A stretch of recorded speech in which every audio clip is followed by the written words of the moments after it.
Morning students, बेटा bill of exchange का जो चैप्टर था उसी को कंटिन्यू करने जा रहे हैं। तो आप लोगों को पता है कि जब हमें किसी पार्टी से कोई बिल ऑफ एक्सचेंज मिलते हैं तो हम उस बिल ऑफ एक्सचेंज को चार तरीके से ट्रेड करते हैं। बिल ऑफ एक्सचेंज को अपने पास रिटेन करना, बैंक से डिस्काउंट ट्रेड करवाना, एंड्रोस करना और बैंक में कलेक्शंस के लिए भेजना। इन चारों केसेस से रिलेटेड क्वेश्चन हम लोग कर चुके हैं। तो प्रीवियस क्लास में हम लोगों ने 8 क्वेश्चंस तक सॉल्व किए। अब इसके बाद बिल ऑफ एक्सचेंज के ही अकाउंटिंग ट्रीटमेंट से रिलेटेड नेक्स्ट क्वेश्चन है 9th क्वेश्चन। देखो सबसे पहले क्वेश्चन को रीड कीजिए कि क्वेश्चन में क्या कहा गया है। On 1st of Feb 2019 A sold goods for ₹60,000 to B। भाई A ने B को 60,000 रुपीस की गुड्स सेल आउट की and draw upon him 3 bill of exchange, first for 10,000 payable after 30 days, second for 20,000 payable after 60 days and third for ₹30,000 payable after 90 days।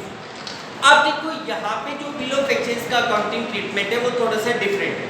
भाई जैसे सबसे पहले question में ये कह रहा है कि ए ने बी को 60,000 रुपीस की गुड सेल आउट की है।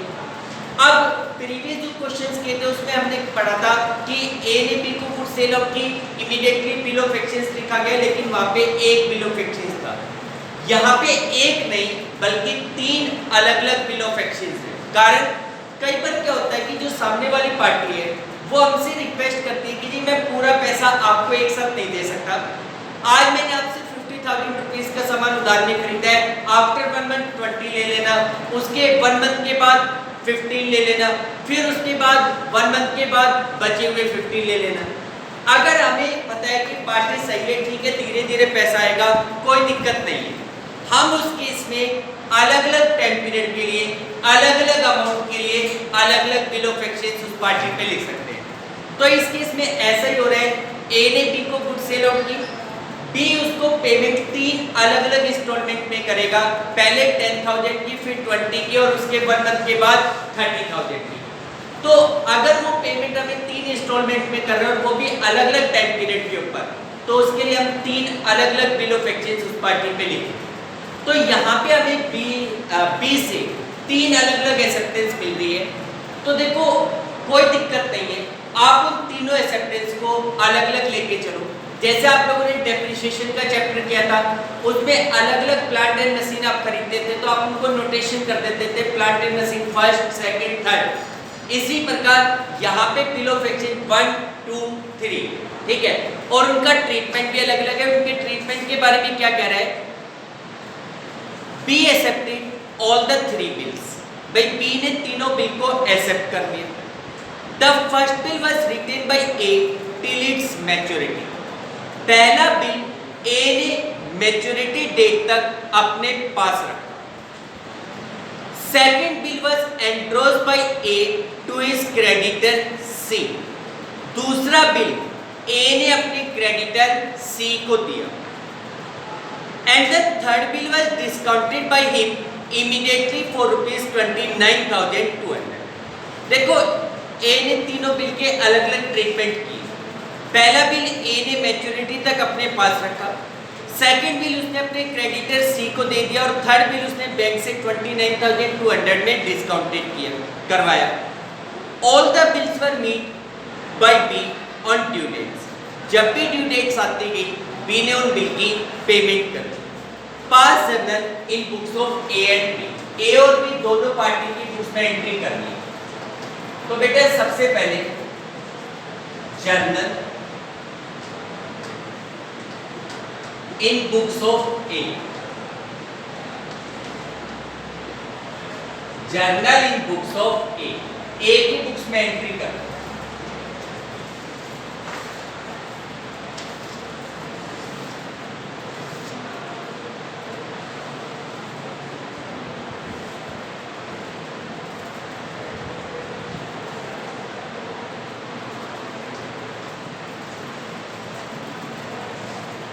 Date particulars, leisure code, amount debit and amount credit। ठीक है, देखो बेटा दिक्कत किसी प्रकार की नहीं है क्वेश्चन में, सिर्फ आप एक तो सबसे बड़ी बात डेट का ध्यान रखें। जैसे इसमें ये कह रहा है कि 1 Feb 2019 A sold goods for ₹60,000 to B। A ने B को गुड सेल आउट की 2019 1 Feb। बेटा A B को गुड सेल आउट कर रहा है तो A की बुक्स में एंट्री क्या होगी? B debit to sales account, B debit to sales account. B को हमने कितने की गुड सेल आउट की है? 60,000। गुड सोल्ड टू B, यहां पे लिख देंगे गुड्स सोल्ड टू B। भाई B को गुड सेल आउट की, ठीक है, A ने B को गुड सेल आउट कर दी। अब इसके बाद ये कह रहा है कि and draw upon him 3 bill of exchange. उसी दिन A ने B के ऊपर 3 अलग अलग बिल ऑफ एक्सचेंज लिखे जिनको B ने एक्सेप्ट कर लिया। तो 1 Feb को आपको B से 3 अलग अलग एक्सेप्टेंस मिल रही है, उनको आप क्या कहोगे? BR1, BR2, BR3। तो यहाँ पे 3 अलग अलग एक्सेप्टेंस मिल रही है 1 Feb को। क्या एंट्री होगी? आपको एक्सेप्टेंस मिलेगी BR1 account debit, BR2 account debit, BR3 account debit to B। BR first कितने का था? 10,000 का, सेकंड कितने का है? 20,000, थर्ड कितने का है? 30,000, और टोटल एक्सेप्टेंस कितने की है? 60,000। यहां पे लिखेंगे एक्सेप्टेंस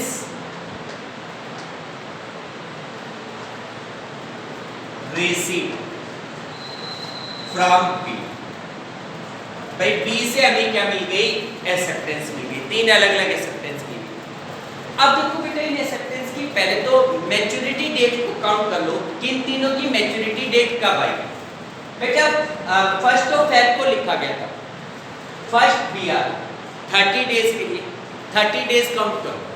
मैंने आपको बताया था जब डे काउंट करते हैं तो जिस दिन लिखा गया, जिस दिन बिल को एक्सेप्ट किया गया वो डे काउंट नहीं होगा, यानी कि 2 Feb से काउंट करना स्टार्ट करोगे 30 डेज। तो बेटा फरवरी में कितने दिन बच गए? 27 डेज तो फरवरी के और 3 दिन मार्च के, यानी कि 3 मार्च, और 3 मार्च के बाद भी 3 दिन उसमें किसके ऐड होंगे? Grace period. तो इसका मतलब जो पहला बिल है उसकी मैच्योरिटी डेट कब आनी है? 6 मार्च। इसी प्रकार जो सेकंड बिल है उसकी ड्यू डेट कब आएगी? भाई सेकंड बिल कितने डेज के लिए है? 60 डेज के लिए। कितने डेज के लिए? 60। 27 डेज तो फरवरी के, मार्च के कितने डेज? 31। 27 और 31 कितने हो गए? 58। तो 2 दिन और बच गए। 2 दिन कहाँ के लिए जाएंगे? अप्रैल के। तो ड्यू डेट आनी चाहिए 2 अप्रैल, जिसमें 3 दिन और ऐड करेंगे तो 5 अप्रैल। सेकंड बिल की जो ड्यू डेट आएगी वो 5 अप्रैल आनी है।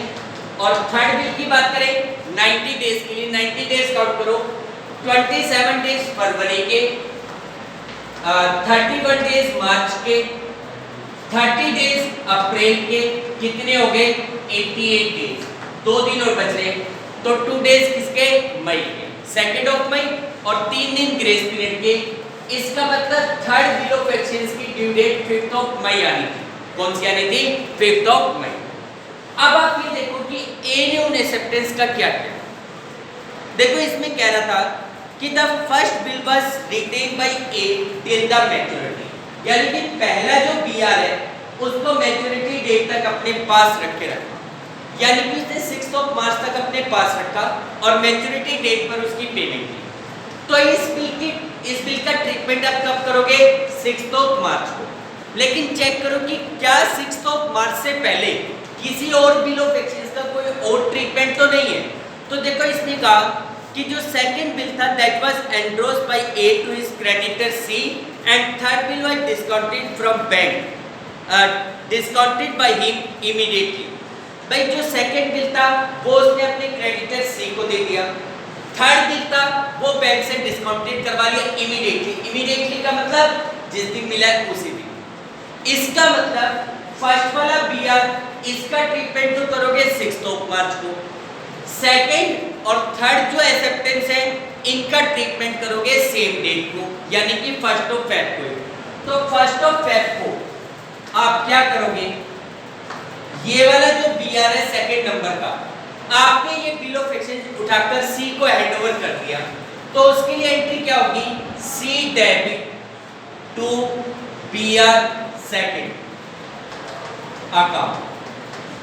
कितने में बताया नहीं गया कि सी कितने पैसे मांगता था, तो ये माना जाएगा कि जितने का बिल ऑफ एक्सचेंज था उतने ही पैसे सी मांगता था, सेम अमाउंट के बदले में हमने सी को बिल ऑफ एक्सचेंज हैंडओवर किया है। तो ये बीआर हम सी को कितने का दे रहे हैं, 20,000 रुपीज का। एक्सेप्टेंस एंड्रोस टू सी, यहाँ पे लिखेंगे acceptance receive endorse to C, endorse to C, ठीक है बेटा, ये किसको दे दिया, सी। इसी प्रकार जो थर्ड एक्सेप्टेंस थी उसको हमने डिस्काउंटेड करवाया 29,200। अच्छा, थर्ड एक्सेप्टेंस थी कितने की, 30 की, डिस्काउंटेड कितने में करवा रहे हो, 29,200। बैंक आपको कितना पैसा देगा, 29,200, तो बाकी 800 डिस्काउंट। इसकी एंट्री क्या होगी, बैंक में पैसा आ रहे हैं, बैंक को क्या करोगे, डेबिट। डिस्काउंट आप अलाउड कर रहे हो, आपके लिए एक्सपेंस है, क्या करोगे, डेबिट। बीआर थर्ड आपके पास से जा रहा है, उसको क्या करोगे, क्रेडिट। इमीडिएटली आपने डिस्काउंटेड करवाया है 1 फेब को, क्या एंट्री बनाएंगे, bank account debit, bank account debit, discount account debit to BR third account. Bank से कितना, 29,200, डिस्काउंट 800, और यहाँ पे कितना अमाउंट हो गया, 30,000। Second bill of exchange discounted from bank, positive. तो देखो बेटा, ये हमने थर्ड बिल ऑफ एक्सचेंज का ट्रीटमेंट कर लिया, क्योंकि ये सेकंड और third bill of exchange same date को जिस दिन मिले थे उसी दिन उनका ट्रीटमेंट करना। इसके बाद फर्स्ट बिल ऑफ एक्सचेंज बच गया। इस बिल ऑफ एक्सचेंज को ए ने मैच्योरिटी डेट तक अपने पास रखा, और मैच्योरिटी डेट के ऊपर इस बिल की क्या मिल गई, पेमेंट मिल गई। तो देखो मैच्योरिटी डेट, फर्स्ट बिल की मैच्योरिटी डेट कब आनी है, 6 मार्च। यहाँ तो लिख देना bill of exchange discounted from bank, bill of exchange discounted from bank, या डिस्काउंटेड, गिवन डिस्काउंटेड, ठीक है। अच्छा, जो फर्स्ट बिल ऑफ एक्सचेंज बच रहा था उसको मैच्योरिटी डेट के ऊपर अपने पास रखा, और मैच्योरिटी डेट पर उसकी पेमेंट की। तो फर्स्ट बिल की पेमेंट आपको कब मिलेगी, 6 मार्च को। 6 मार्च को पैसा मिलेगा, एंट्री क्या करेंगे, bank account debit to BR first account, bank account debit to BR first account. First bill कितने का था, 10,000 का। यहाँ पे नरेशन में लिख देंगे payment received bill of exchange. भाई जो पहला बिल ऑफ एक्सचेंज था उसकी क्या मिल गई, पेमेंट, ठीक। अब देखो ड्यू डेट के ऊपर बी ने जब भी ड्यू डेट आई बिल ऑफ एक्सचेंज की पेमेंट कर। अब आप देखो कि भाई फर्स्ट बिल की तो हम पेमेंट ले चुके, सेकंड और थर्ड हमने बैंक वालों को या क्रेडिटर को दे रखा है, वो पार्टीज ड्यू डेट के ऊपर बिल ऑफ एक्सचेंज प्रेजेंट करेंगे, पेमेंट ले लेंगे, तो उसकी हमारी बुक्स में कोई एंट्री नहीं। हाँ, अगर बी पेमेंट नहीं करता तो हमें दिक्कत होती, तब उसकी एंट्री हमें शो करनी पड़ती। फिलहाल हमें कोई दिक्कत नहीं, बी ने पेमेंट की, किनको की, जिनके पास बिल ऑफ एक्सचेंज है, हम कोई एंट्री नहीं। तो ये तो गई journal in books of A. अब बात करते हैं in books of B. In books of B, B की बुक्स में एंट्री करो।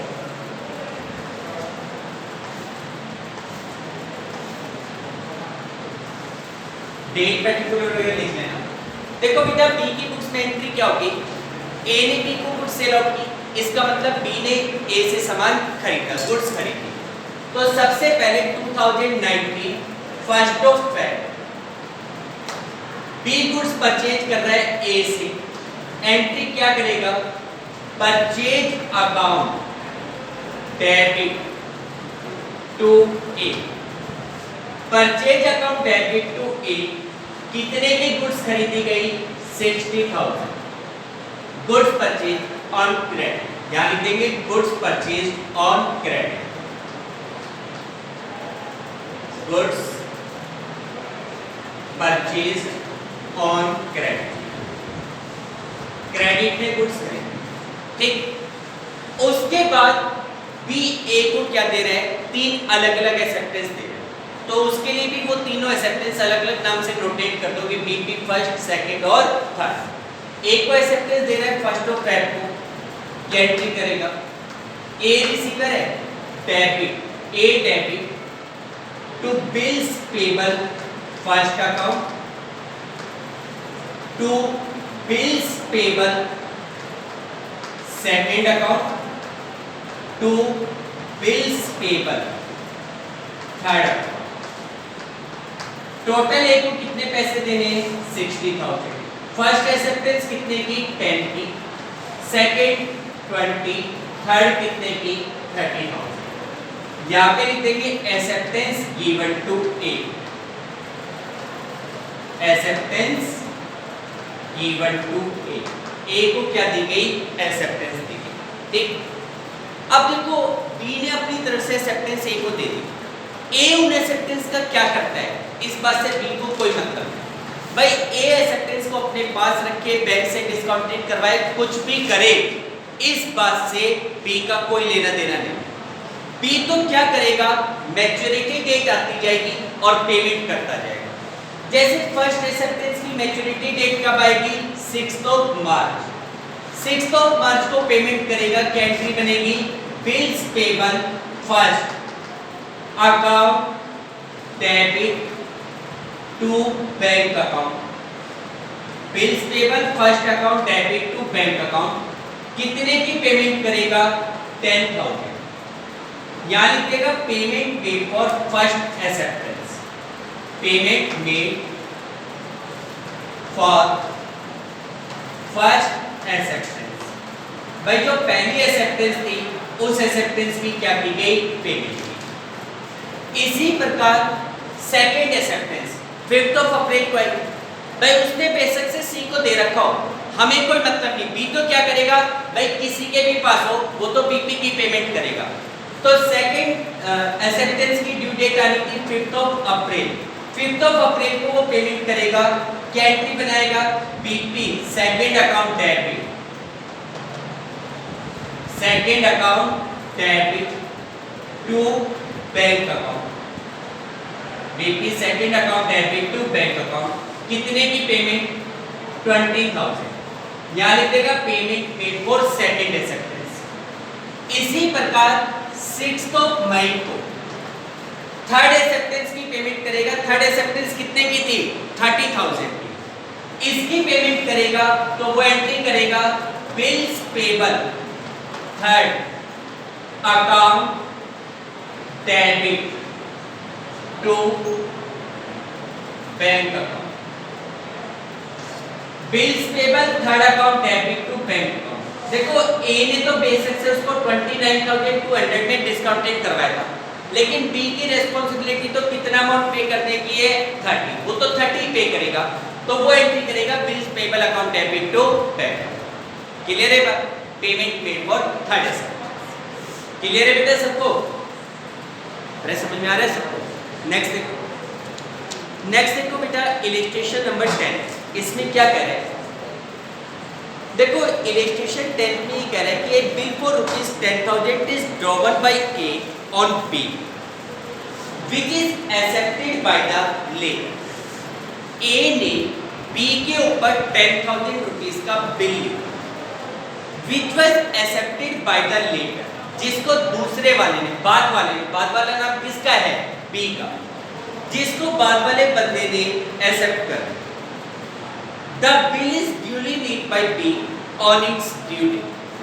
ड्यू डेट के ऊपर बी ने इस बिल की पेमेंट की है। बी ने इस बिल की क्या की है? Payment. Show what entries would be passed in the books of A and be under each of the following circumstances. In conditions में क्या एंट्रीज बनेगी, ठीक है।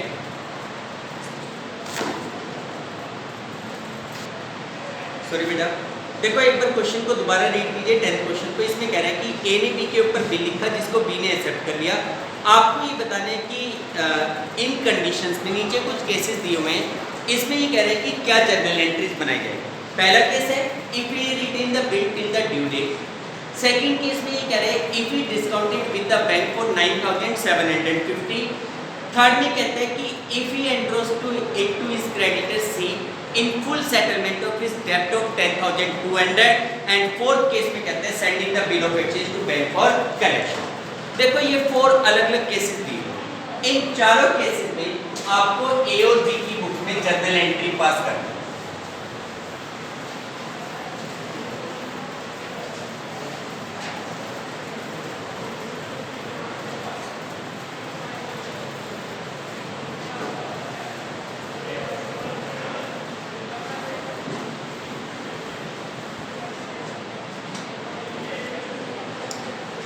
देखो बेटा, सबसे पहले journal in books of A. अब फॉर्मेट आप लोग बना लेना, बार बार नहीं बनाएंगे। डेट नहीं दी गई कोई बात नहीं। सबसे पहले कह रहे a bill for ₹10,000 is drawn by A और B which was accepted by the lender.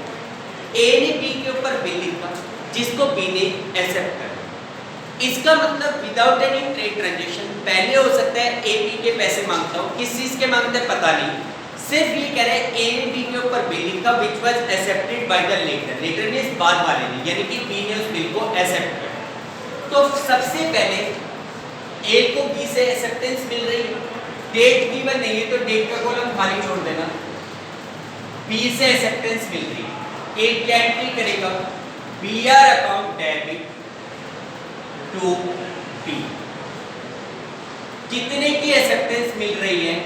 10,000 rupees. acceptance received from acceptance received from B। भाई B से हमें एक्सेप्टेंस मिली, ठीक है। अब देखो इसमें ये कह रहा है कि 4 अलग अलग कंडीशन है, 4 अलग अलग केस दिए हुए। फर्स्ट केस में देखो, फर्स्ट केस में कहते हैं कि if A retain the bill till the due date. भाई ए ने ड्यू डेट तक उस बिल को अपने पास रखा और जैसे ही ड्यू डेट आई उसने बी के सामने बिल प्रेजेंट किया, हु मेक्स द पेमेंट, जिसने उस बिल की क्या कर दी? पेमेंट कर। तो इसका मतलब ये हुआ कि केस फर्स्ट केस में ये बीआर ड्यू डेट तक अपने पास रखा जा रहा है और ड्यू डेट के ऊपर जाकर इस बिल ऑफ एक्सचेंज की क्या रिसीव की जा रही है? पेमेंट। तो ड्यू डेट पर जब आपको पेमेंट मिलेगी तो आप एंट्री क्या करोगे?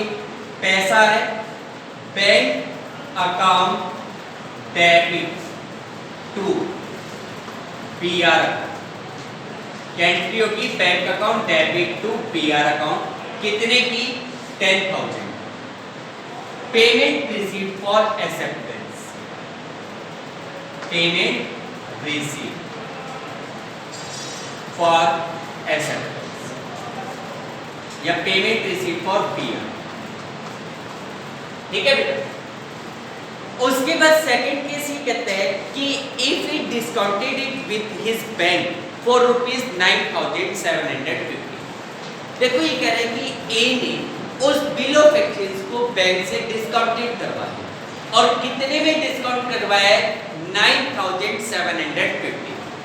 देखो बी से जो बिल ऑफ एक्सचेंज मिला था वो 10,000 का था, लेकिन हो सकता है आपको पैसे की रिक्वायरमेंट हो ड्यू डेट से पहले, इसलिए आपने ये बिल बैंक से डिस्काउंटेड करवाया।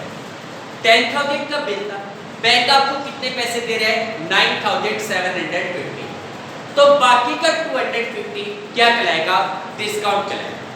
तो देखो जब आप बैंक से डिस्काउंटेड करवाओगे तो सेकंड केस में आपकी एंट्री क्या होगी? पैसा आ रहा है बैंक अकाउंट डेबिट। आप डिस्काउंट अलाउड कर रहे हैं, discount account debit to PR. Bank ने कितना पैसा 9750, डिस्काउंट कितने का 250 का, पीआर कितने का था 10,000। Bill of exchange discounted from bank, bill of exchange discounted from bank. Bill of exchange को बैंक से डिस्काउंटेड करवाया गया। इसके बाद थर्ड केस कहते हैं कि if he endorsing to his creditor C in full settlement of his डेब्ट ऑफ ₹10,000। देखो अभी कहते हैं कि ए ने अगर ये बिल ऑफ एक्सचेंज अपने क्रेडिटर सी को एंड्रोस किया हो और वो भी ₹10,200 की फुल सेटलमेंट। देखो ए बिल ऑफ एक्सचेंज अपने क्रेडिटर सी को दे रहे हैं जो कि एक 10,200 रुपीज मांगता था।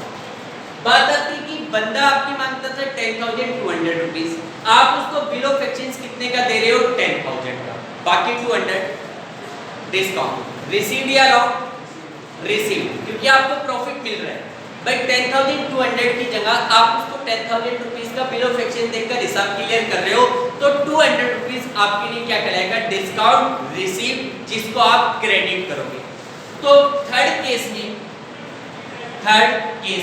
आपकी एंट्री क्या होगी, सी को बिल ऑफ एक्सचेंज दे रहे हो, C debit to PR account and to discount received account, to discount received. बेटा सी का हिसाब कितने से किया 10,200 से, बिल्स रिसीवेबल आपके पास से कितना चला गया 10,000 और डिस्काउंट रिसीव कितना हो गया 200। Bill of exchange endorse to C, bill of exchange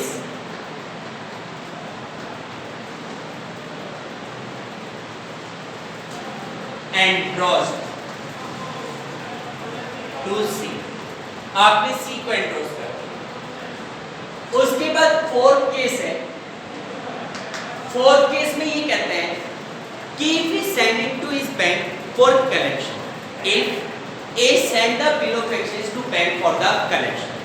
देखो अगर A ने सेम बिल ऑफ एक्सचेंज अपने बैंक वालों को दिया कलेक्शन पर्पस से, मैंने आपको बताया था कल ही कि देखो कई बार क्या होता है कि आप ये नहीं चाहते कि ड्यू डेट पर आप उस पार्टी के पास जाओ, बिल ऑफ एक्सचेंज प्रेजेंट करो, पैसा लो, बैंक में जमा करो।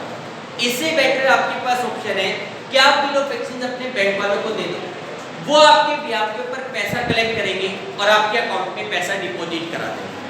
तो अगर कोई बिल ऑफ एक्सचेंज किसी पार्टी से मिलता है and the same bill of exchange is given to bank for the collection purpose, तो उस केस में आपकी बुक्स में एंट्री क्या होगी, देखो बैंक को बिल फॉर कलेक्शन दिया जा रहा है, बैंक से आपको एक रिटर्न, देखो जब बैंक में आप बिल ऑफ एक्सचेंज देते हो तो बैंक आपको एक दूसरा डॉक्यूमेंट देते हैं जिसका नाम क्या होता है बिल फॉर कलेक्शन। तो फोर्थ केस में फर्स्ट एंट्री क्या होगी, आपको बिल फॉर कलेक्शन मिल रहा है, क्या entry bill for collection account debit to PR, bill send to bank for collection, bill send to bank for collection. भाई बिल ऑफ एक्सचेंज को हमने बैंक वालों को दिया कलेक्शंस पर्पस, ठीक है।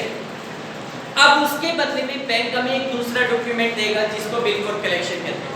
अब क्या होता है कि देखो इस क्वेश्चन में कह रखा था कि भाई बी ने ड्यू डेट पर एंट्री कर दी, सॉरी पेमेंट कर दी, इसका मतलब ये हुआ कि ड्यू डेट के ऊपर हमें इस बिल ऑफ एक्सचेंज की पेमेंट मिलेगी।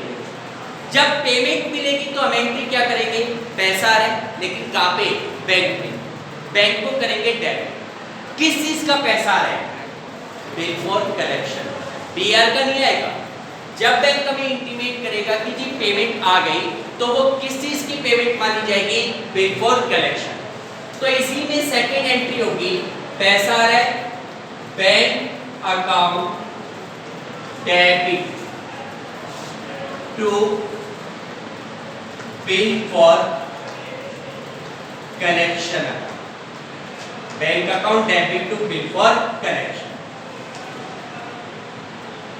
10,000 का बिल था, पेमेंट भी कितनी मिलेगी? पूरी 10,000। Payment receive for bill for collection, payment receive for bill for collection. भाई जो बिल फॉर कलेक्शन था, उस बिल फॉर कलेक्शन की आपको क्या मिल गई? पेमेंट। ये हो गए journal in books of A in all the 4 cases. अब बात करते हैं journal in books of B. Journal in books of B. देखो ये बी की बुक्स में क्या एंट्री हुई? सबसे पहले देखो कि ए ने कोई सामान बेचा नहीं था, बी ने कोई गुड्स खरीदी नहीं थी। सीधा सा ट्रांजैक्शन कह रहा था A draws an bill on B which was accepted by the lender. भाई ए ने बी के ऊपर एक बिल ऑफ एक्सचेंज लिखा जिसको बी ने एक्सेप्ट कर लिया। इसका मतलब सबसे पहले आपको बी से एक एक्सेप्टेंस मिल रही है। सबसे पहले आपको बी से क्या मिल रही है? एक्सेप्टेंस। तो यहाँ पे बी अपनी बुक्स में क्या एंट्री करेगा? वो ए को एक्सेप्टेंस दे रहे हैं। ए तो क्या हो जाएगा? रिसीवर, जिसको क्या करेंगे? डेबिट। एक्सेप्टेंस यानी कि बिल्स पेबल बी के लिए एक लायबिलिटी जनरेट होगी जिसको क्या करेगा? क्रेडिट। तो बी अपनी बुक्स में एंट्री करेगा A debit to bills payable. कितने की एक्सेप्टेंस दी गई है? 10,000 रुपीज। एक्सेप्टेंस गिवन टू ए।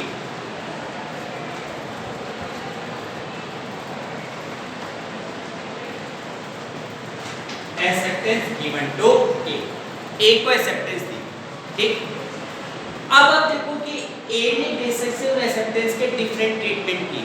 कभी अपने पास रखा, बैंक से डिस्काउंटेड करवाया, एंड्रोज किया, कुछ भी किया हो। बी को इस बात से मतलब नहीं। बी के लिए चारों कंडीशंस में जितनी भी कंडीशन ए ने की, हर कंडीशन में बी के लिए तो सेम ट्रीटमेंट है। वो तो बी क्या करेगा? जब भी उन बिल ऑफ एक्सचेंज की ड्यू डेट आएगी, ड्यू डेट के ऊपर वो बिल ऑफ एक्सचेंज की पेमेंट करेगा। बी को इस बात से कोई मतलब नहीं है कि ए बिल ऑफ एक्सचेंज का क्या करता है, अपने पास रखता है, डिस्काउंटेड करवाता है, एंड्रोज करता है, इस बात से बी को कोई मतलब नहीं। बी केवल कब बात करेगा? ड्यू डेट के ऊपर। तो यहाँ पे जब बी के केस में आप लिख लेना in all 4 cases, in all cases. भाई कोई भी केस हो, 4 अलग-अलग बार एंट्री मत बनाओ, चारों केसेस में एक ही एंट्री होगी कि वो बिल्स पेबल की पेमेंट कर रहा है, तो उसकी बुक्स में एंट्री होगी bills payable account debit to bank account. Bills payable account debit to bank account. यहाँ पे लिख देंगे पेमेंट मेड फॉर एक्सेप्टेंस,